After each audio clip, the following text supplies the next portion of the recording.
പ്രവാചക സ്വഹാബി മാസിൻ ബിൻ ഖലൂബ റളിയല്ലാഹു അൻഹു മഹാനുഭാവന്റെ മക്ബറയുടെ സമീപത്താണ് നിൽക്കുന്നത്. നിരനിരയായി നിൽക്കുന്ന ഈന്തപ്പനകളും അവകൾക്കിടയിലൂടെ കളകളാരവം മുഴക്കി ഒഴുകുന്ന അരുവികളും വളരെ ശാന്തമായ ഒരു അന്തരീക്ഷത്തിലാണ് മഹാനായ ആ സ്വഹാബിയുടെ മക്ബറ കുടികൊള്ളുന്നത്. കേരളീയ പച്ചപ്പിനെ അനുസ്മരിക്കുന്ന വിധത്തിൽ പുല്ലുകളും ചെടികളുമായി നിറഞ്ഞു നിൽക്കുന്നു ഈ പ്രദേശം. മസ്കറ്റിൽ നിന്നും 100 കിലോമീറ്റർ ദൂരത്തായി സമായിൽ എന്ന് പറയുന്ന പ്രദേശത്താണ് ഈ മക്ബറ നിലകൊള്ളുന്നത്.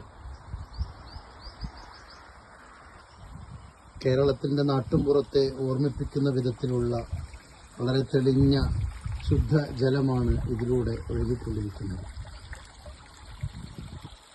കാഴ്ചയിൽ തെങ്ങുകളെപ്പോലെ തോന്നിപ്പിക്കുന്ന ഈന്തപ്പനകൾ അതിൻ്റെ പൂക്കാനുള്ള തയ്യാറെടുപ്പിലാണുള്ളത്. ശക്തമായ ഒരു പാറക്കെട്ടിന് കീഴിലാണ് ഈ മക്ബറ നിലകൊള്ളുന്നത്.